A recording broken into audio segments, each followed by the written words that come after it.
Boa tarde, bem-vindos à Saber Viver Lisboa TV. As nossas casas geralmente refletem um pouco da nossa forma de estar na vida. Mas será que a decoração das mesmas não interfere com o humor, enfim, com o autoconhecimento e também com o bem-estar?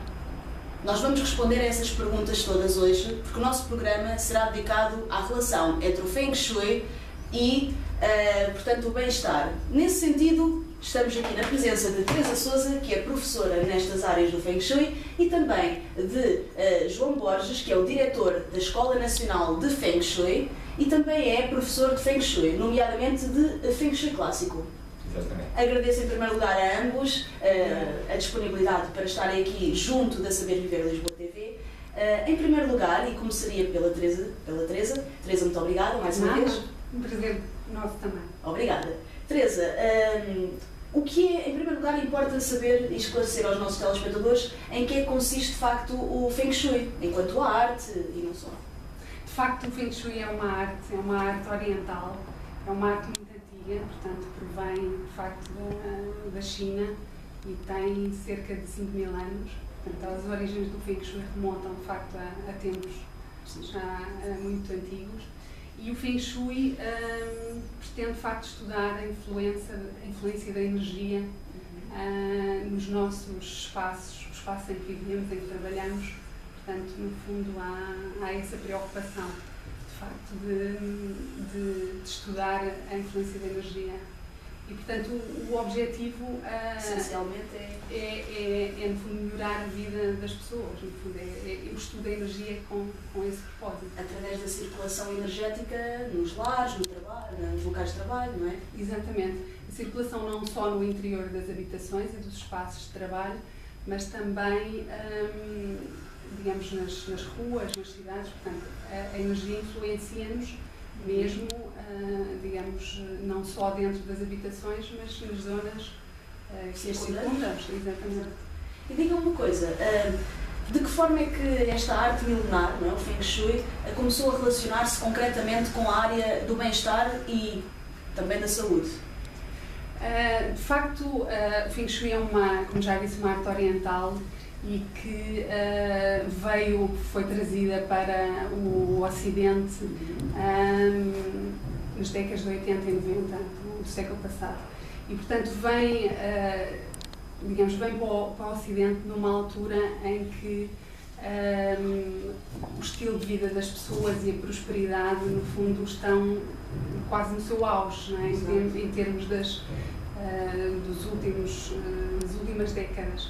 E, portanto, há nessa altura, de facto, uma preocupação com as pessoas, digamos, a sobrevivência está garantida, não é? E há uma preocupação com as pessoas em aumentar, de facto, o bem-estar a nível da comodidade das suas casas, a nível de uma alimentação que promova a saúde. E, portanto, o Feng Shui vem numa altura em que facilmente é adaptado pelas pessoas, adotado pelas pessoas, para, de facto, ser mais um fator de promoção da saúde, não é? Promoção da saúde e do bem-estar das pessoas, exatamente. E é exatamente essa relação entre Feng Shui, bem-estar e saúde que nos trouxe concretamente aqui à Escola Nacional de Feng Shui. Nesse sentido, perguntava agora ao João Borges, que é o diretor aqui da Escola Nacional de Feng Shui, e também professor de Feng Shui, como é que se põe, João, em prática esta arte milenar do Feng Shui? Portanto, é difícil? Portanto, no Feng Shui existem vários modelos. Portanto, existem os modelos clássicos, que são modelos mais conceituais, existem os modelos que são mais intuitivos. Portanto, o Feng Shui tem muitas áreas de atuação, desde as partes mais académicas até às partes que são mais intuitivas. Portanto, não se pode falar apenas de uma prática de Feng Shui, mas existem muitas disciplinas associadas ao Feng Shui. A prática em si, ela pode ter métodos de decoração da casa em si, mas também pode ser no exterior. Portanto, há zonas da casa que são mais prósperas e há zonas da casa que são menos prósperas. Há zonas da casa que são mais conducentes à saúde, há zonas da casa que são mais conducentes à doença. Muito bem. E, portanto, nós poderemos aferir as partes da casa que são mais úteis, que são mais prósperas, que são mais saudáveis, e as zonas da casa que estão mais doentes. Isso é a partir de tudo de cálculos. E depois, quando se faz o estudo energético, podemos aconselhar as pessoas a usar mais e menos e a proceder também a curas energéticas, que podem ser, por exemplo, fontes de água para ativar a riqueza, pode ser a colocação de um Buda para fortalecer a saúde. Os cristais, se calhar. Os cristais, portanto, há todo um grande de técnicas que se usa para já melhorar a casa da pessoa. Mas em termos desses cálculos, dessa mensurabilidade, não é? Como é que se efetuam de facto esses cálculos? A que disciplinas, talvez a matemática, não é? Ou a estatística, não sei, não é? Mas como é que se efetuam esses cálculos e como é que se dá essa mensurabilidade para aferir se de facto aquele espaço da casa, não é? Aquela área da casa é propensa à saúde, à doença? Como é que se efetuam esses cálculos para aferir então os tais desequilíbrios energéticos? Isso vem essencialmente a partir dos alinhamentos da casa, a partir das várias direções, desde a porta, para a entrada, o alinhamento assim, da casa em si. A planta arquitetónica, no fundo. Sim, a forma como a casa está alinhada. Sim. Portanto, isso é a data de nascimento da casa, é o seu alinhamento energético. E a partir daí há toda uma série de cálculos, como quando se faz um estudo astrológico da pessoa, é a partir da data de nascimento. Exatamente. O cálculo astrológico da casa, o cálculo energético da casa é a partir do alinhamento. Pode ser o alinhamento da porta, pode ser o assentamento da casa, pode ser muito simplesmente para a direção em que a pessoa está a trabalhar ou a direção em que a pessoa está a dormir. Muito bem. Portanto, há vários fatores a ter em conta. E há vários critérios nesses cálculos, se calhar, a ter em conta, não é? Vários critérios. Mas com base na arquitetura, por exemplo, porque eu sou leiga, não entendo de facto de arquitetura, mas depreendo e já li alguma coisa sobre Feng Shui e arquitetura, até achei fascinante e é engraçado, não é? Como é que as belas artes se acabam por adaptar ao bem-estar, às terapias, às terapêuticas complementares, não é? O que é que vos sugere dizer sobre essa relação entre a arquitetura, por exemplo, e o Feng Shui? Uma vez que está, de facto, na vanguarda. De facto, a arquitetura e o Feng Shui estão muito ligados, não é? Porque a forma como a casa é concebida, não só a orientação, como o João estava a dizer, não é? Mas a disposição das divisões, a dimensão das janelas, a possibilidade de entrar mais ou menos energia, a existência de uma porta ou de várias portas. Portanto, há uma série a distribuição das divisões em si e a sua relação também com as direções, não é? O sítio onde está a cozinha, a orientação para onde estão virados os quartos, por exemplo. Portanto, tudo isso tem influência na forma como nós vivemos a casa e, portanto, como experienciamos. Assim, muitos dos nossos alunos são arquitetos, porque se o arquiteto tem conhecimentos de Feng Shui, ele pode tornar a casa mais agradável assim, para a pessoa que vai habitar, mas pode também tornar uma casa que dê mais sorte, entre aspas, já uma casa que propicia à pessoa de ter mais riqueza e mais saúde. Pois, isso é muito importante, não é? Portanto, o Feng Shui funciona ao nível do diagnóstico, não é? Desses tais desequilíbrios energéticos numa habitação, e também funciona ao nível da transformação energética em prol do bem-estar, não é? Sim, se a casa já estiver construída, é ao nível do diagnóstico, mas se a casa ainda não estiver construída, é ao nível da concepção. Exato. E em primeiro lugar, ao nível da concepção, o que é que vos apraz dizer sobre esses cuidados, por exemplo? A ter, quer dizer, na perspectiva do Feng Shui, na vossa perspectiva, não na perspectiva da arquitetura, se calhar, mas do contacto que vocês têm, de facto, com arquitetos, não é? O que é que vos apraz dizer sobre, de facto, os cuidados que devem ser tidos ao nível, de facto, dessa concepção? É assim, estava a dizer... Ou é difícil, se calhar, não podemos dizer algumas coisas. Estávamos a falar há pouco da arquitetura, mas, por exemplo, a localização da casa no terreno ou a própria escolha do terreno é algo relevante em termos de Feng Shui, não é? Sim. Portanto, e mesmo, por exemplo, a escolha de uma casa na cidade, não é? A localização da casa em termos das ruas, de se está numa praceta ou não, por exemplo. Portanto, toda essa escolha do local vai condicionar a vida da pessoa. Ou num beco sem saída. Por exemplo. Pois, isso é, portanto, e nesse caso agora abriram uma brechinha para algo muito interessante. O que vos apraz de facto dizer em relação a essas situações? São supersticiosas ou acabam por ter um fundo energético que apraz dizer? Que que convém valorizar? Tem de facto um fundo energético. Se calhar há coisas que entretanto acabam por se divulgar um bocadinho como superstição, não é? Mas há de facto uma base energética e é importante também conhecer de facto a forma como a energia flui para perceber de facto essa base e o porquê de determinadas situações.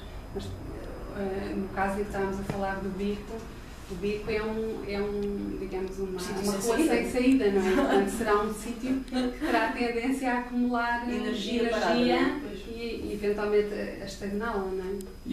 Eu acho que muita da superstição também tem já uma base que é energética, não é? A minha mãe, ela costumava sempre dizer, tu não te sentes a uma esquina de pá de uma mesa. E eu nunca percebi bem porquê, mas agora, depois, quando comecei a estudar o Feng Shui, é que eu comecei a perceber porque é que nós não nos devemos de sentar diretamente alinhados com uma esquina, não é? Porque aí há uma corrente energética que é menos saudável para a pessoa. Portanto, embora o Feng Shui não funcione à base da superstição, no fundo depois vai também para validar com conhecimentos que são intuitivos de todas as culturas. Pois, isso é bastante interessante. Portanto, a superstição, no fundo, alicerça-se, não é? Em algo mensurável, em algo que tem a sua cientificidade, no fundo, não é?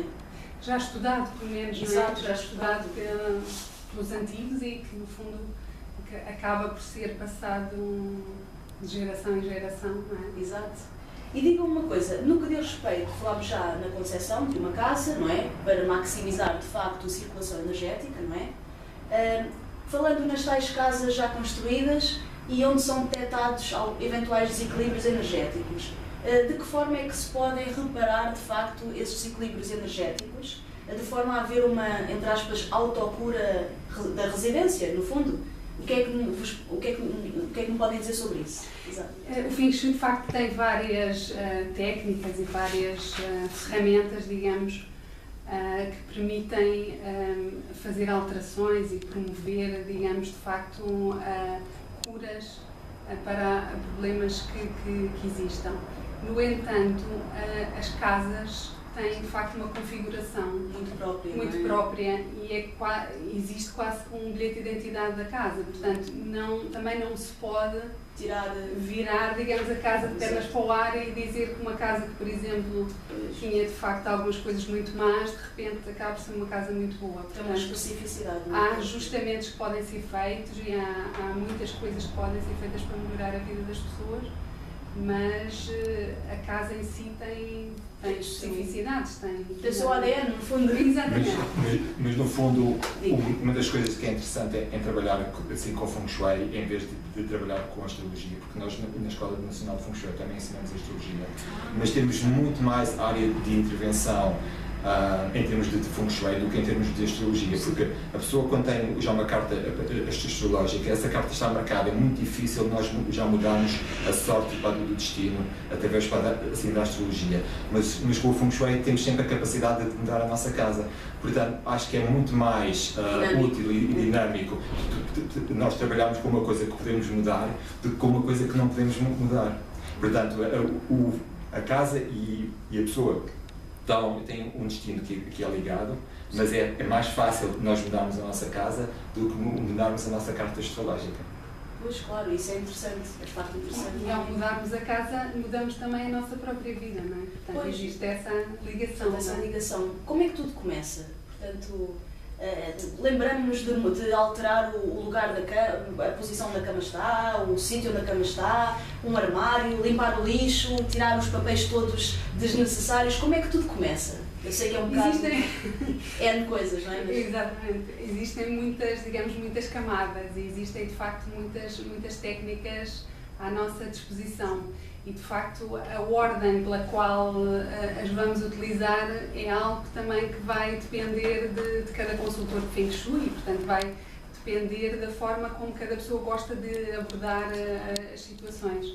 Mas obviamente, há, de facto, esses níveis, o nível da acumulação de coisas, por exemplo, a escolha de direções para trabalhar e para dormir, as cores, exatamente, era isso que eu ia dizer, de facto, a escolha das cores mais adequadas a cada divisão e mais adequadas, por exemplo, a momentos de atividade e momentos de repouso, não é? Exato. Então está um sem número, de facto, de possibilidades Sim, de abordagem. sim, tradicionalmente, um dos fatores que é muito importante em Feng Shui é a colocação da água, onde nós vamos colocar água, porque a água é o ativador número 1 da prosperidade. Portanto, é o sítio onde vamos colocar, por exemplo, já uma fonte de água é determinante em termos de Feng Shui, exatamente. E assim, alguma sugestão que nos possam dar, assim, só mesmo em relação à água, porque de facto as pessoas têm mesmo que procurar uma consultoria, obviamente, mas é em relação à água, sim, um sítio melhor, assim. Sim, entre 2004 e 2024, a melhor localização para a água é no sudoeste da casa ou no oeste da casa. O oeste é chamado o espírito indireto e o oeste é o chamado espírito direto. Mas isto são coisas muito gerais que depois nós especificamente temos que ver. Tem que intervir mesmo no tal ADN, entre aspas, da casa, não é? Até em certos casos isso poderá ser não aconselhável, não é? Mas é um início. Exatamente, e nesse caso, mesmo a calhar, aqui uma pergunta sobre quais as precauções a ter quando se aplica o Feng Shui numa residência, num local de trabalho, o que é que se passa, como é que se pode intervir de uma forma que não seja prejudicial ao ambiente e à própria pessoa, não é? Ou pessoas. Pois aí a regra número 1 é estudar. Porque é um bom pressuposto, de resto. Sim, é um bom pressuposto porque nós podemos usar a casa para melhorar a nossa vida, mas também poderemos usar a casa para piorar a nossa vida. Isso é o que não se quer. Portanto, temos que ter bases de estudo e estudar o tema antes de começar a aplicar o Feng Shui às nossas casas. Eu acho que agora há muitos livros sobre o assunto e as pessoas têm a tendência para começar a ler livros e começar a aplicar. E depois há dois tipos de pessoas. Há aquelas que se aventuram a utilizar o Feng Shui segundo os princípios que leram e há aquelas que dizem não, há aqui qualquer coisa, é melhor antes de eu começar a mexer na minha casa, é melhor eu informar melhor. Portanto, esse é o nosso conselho, que estudem Feng Shui, não por livros, mas presencialmente. O que é que tu dizes, Teresa? Eu acho que sim, acho que de facto o Feng Shui é de facto algo muito poderoso e portanto é preciso ser usado com consciência e com conhecimento, sem dúvida. E portanto, de facto, é bom estudar e é bom aplicar os conhecimentos adquiridos também na nossa própria casa, portanto e aí então começar a ajudar os outros. Claro, obviamente, portanto é necessário conhecer em primeiro lugar, estudar, para então efetivamente conseguir aplicar de forma segura o Feng Shui numa residência, num local de trabalho, não é? Não é mera questão empírica sem estudar, não é? Sem estudar e no fundo o Feng Shui precisamente por ser uma arte, é uma atividade experiencial, é preciso sentir a energia, é preciso sentir e saber e ter o conhecimento do que se está a fazer. Portanto, é preciso estudar e depois é preciso pôr em prática aquilo que se estuda, a intuição também, que obviamente tem que ser utilizada, mas é preciso não usar os conhecimentos de uma forma pura e dura, ou seja, é preciso integrar o conhecimento que é adquirido através da experiência e aí, de facto, começar a atuar. Sim. E nessa relação entre a razão, o conhecimento racional e a questão mais intuitiva, onde é que entra aí como é que se processa essa interface, de facto, entre a razão, a intuição, que é algo que tem a ver com o sexto sentido, quase, não é?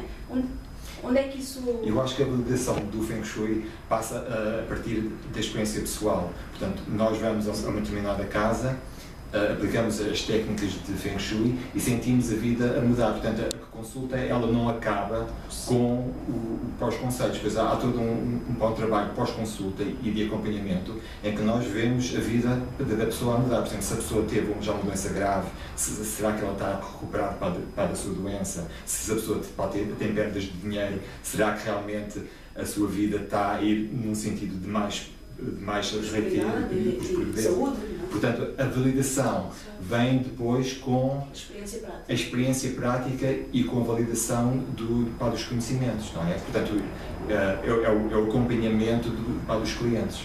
E pronto, a Teresa ia acrescentar algo? Teresa, diga. Em relação à questão que estava a pôr da razão e da intuição, de facto o estudo é um estudo racional mas há um estudo também simbólico, ou seja, há um estudo de símbolos. De uma boa parte do estudo